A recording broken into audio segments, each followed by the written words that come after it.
This is Africa International Network.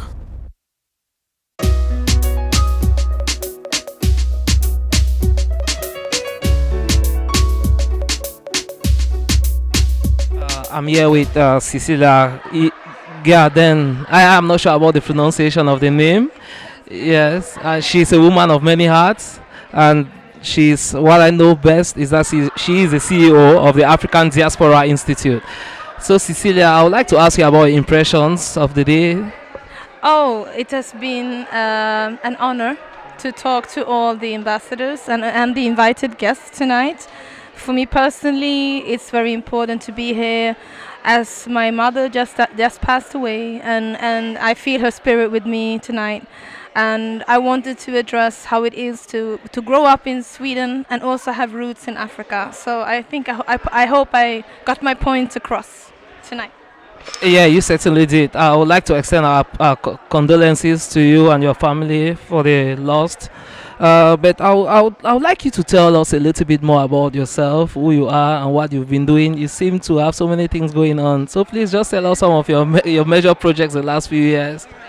Okay, so actually, I could start off with saying that I've had the opportunity to really tap into some creative projects that is focused solely on being African and European, and this is kind of unique in Sweden. Well, at least when I started off in 2010, but now I'm seeing other people also doing the same work, so I'm really proud of them.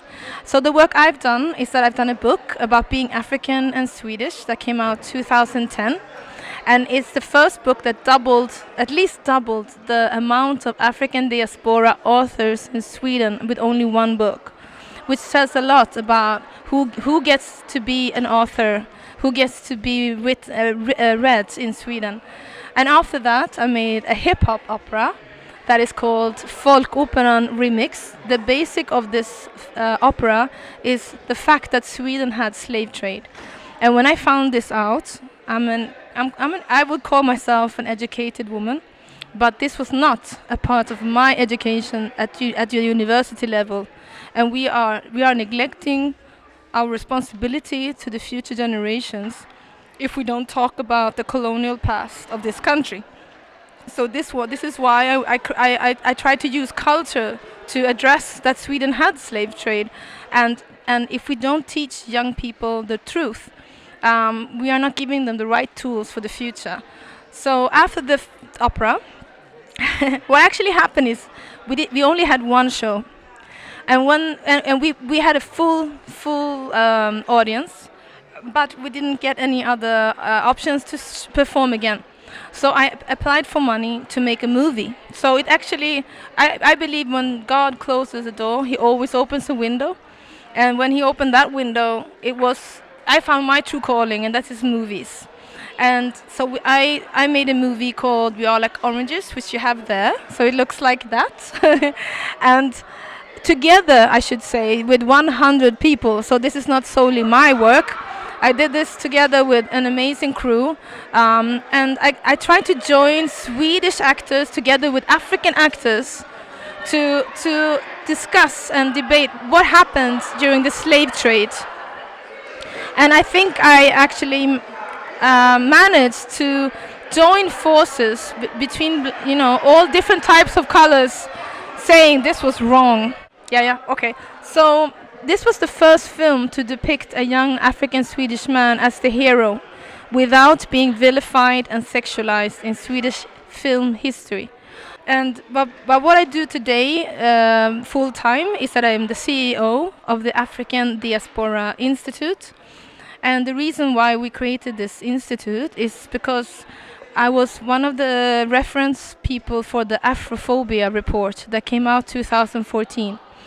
And I realized that we have a lack of statistics of how it is to live in, for instance, the north of Sweden. So when I found this out, I asked my mother, do you think we should do a project? And why don't we do an institute where we can use our knowledge?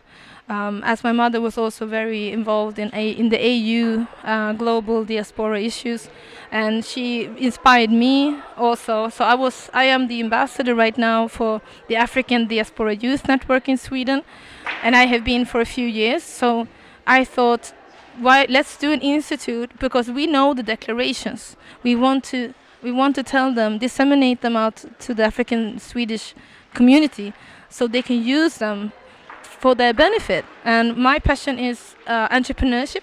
Yeah. Yeah, talking about African in the diaspora, which kind of aligns today with the theme of the African Day, which is about exploiting the demographic dividend through investment in youth, with a special focus on young people from who have migrated into Sweden the last few years. How would you describe the situation today of the African youth in Sweden? Their situation right now is kind of grim. I think we have a problem in Sweden because we have very low unemployment when it comes to white Swedish. But if you are African Swedish and Roma, you have the worst situation right now to get jobs. So we need to address this, and we have to tap into the resources we have with the embassies and with the political parties, and also, of course, the government, to change this, because they are not involved right now as they should be. We are letting a young generation grow up with not that many options, with we're not believing in themselves, and I want to change this. And this is also why I coined this term, Afropeaneurship. This is only one way. There are many ways to solve unemployment. Yeah, I'm very interested in hearing from you. You mentioned one of the strategies, or one of the ways in which the problem of valorizing African youths in Sweden could be done. Are there any other concrete ways, strategies, which you think could also be relevant in terms of an emergence of African youth in Sweden? Yeah, I think as I said in my speech, the one way I am really very passionate about is what I call Afropeaneurship, which is in comparison to Afropreneurship, the entrepreneurship made of African diaspora.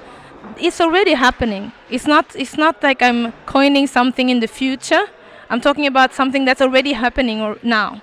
But we are not organized in the sense of the ones that could be mentors for the young. They are not mentoring the young today. We have to tap into finding these resources and like, for instance, use declarations as the base for future entrepreneurship, because we can choose to foster young people that care only about themselves and making money. This is what entrepreneurship really stands for in the capitalist world, right? But as Afropeans, which I call us, that live in Europe and are Africans, we have already an empathy for two continents. We care for what's going on in Stockholm or Sweden, and we care for our country of origin, may it be South Africa or Libya or wherever we come from. And this is a resource that we care. So why don't we tap into that? I did a business workshop together with young people that never had the chance to do entrepreneurial projects before. And all of them came up with a business plan based on their own expressions and ideas, experiences, language skills. Because creating business it's really about finding the way to get young people to understand that they already have the ability, they already have the ideas. It's just not conveyed in a way that is called business. For instance, one idea one of my students came up with was to help rural farmers in Africa using social media, because young people are very, very well equipped in the skills of social media, but they are used in my point of view, in the wrong way. They're more absorbed of self-consciousness, how do I look, and so on. But what if they use this to do vocational training with young farmers in rural Africa to help them and be like their mentors? This is what we can do. It's not only farmers, it's all different types of sectors where young people already have skills today that may be important in Africa, and where they can learn from each other, because I believe in equal exchanges where we help each other. I'm just a little bit curious about the forum we talked about and the development of some of the business ideas and business plans by the young Africans. What has become or is becoming of all these business ideas that emerged from this forum? What concrete actions are you taking such that it doesn't become like one of those forums and workshops where people come and discuss, and once the workshop is over, everything is shelved? Are there any actions that are being currently taken into putting these ideas into implementation? Thank you for this very, very important question. Why I am also here is to make networking with the African embassies and say, look, we have all these young people. Let me tell them what they want to do. And if we truly want to create opportunities, I believe in tapping into the resources of the embassies and also the Swedish government. Because right now we don't have the resources to invest in their ideas. This is why they may be shelved. I know they could be happening tomorrow. We could be using these ideas tomorrow, but we don't have the funds. So finding the funds is the next step for us right now. I would just like to ask you one last question, and that would be, what would be your advice to the young Africans in Sweden today in terms of their engagement and integration and pathways to success? I believe in, okay, so this is a very good question. It's a bit multifaceted. So get an education. This is the most important. Don't take school for granted, but be vocal if you are facing discrimination, because this is very important. You have human rights. If you are feel in any way abused by school or by in any other forms, then let people know about it. There are organizations working with this. Being young and African in Sweden is not easy. Like I said in my speech, my classmates became neo-Nazis. I also had racist teachers at university who said to me, just to give you a very short brief, who said to me, oh, so when I said I'm South African, they said, oh, it doesn't show. And this was my university professor. So we have these issues of discrimination. Let's be open about it and talk about it. And then, because otherwise we are giving young people the wrong idea that they have to swallow this kind of bad behavior. No. And when it comes to the future, connect with your embassy where you're from. Connect with people like me. Connect with people in your neighborhood and try to find out.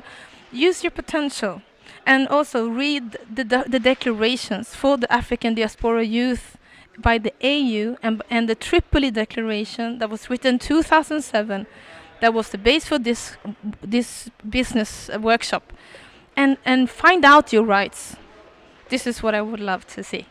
Thank you, Cecilia, for taking time to talk to AITV. Thank you very much.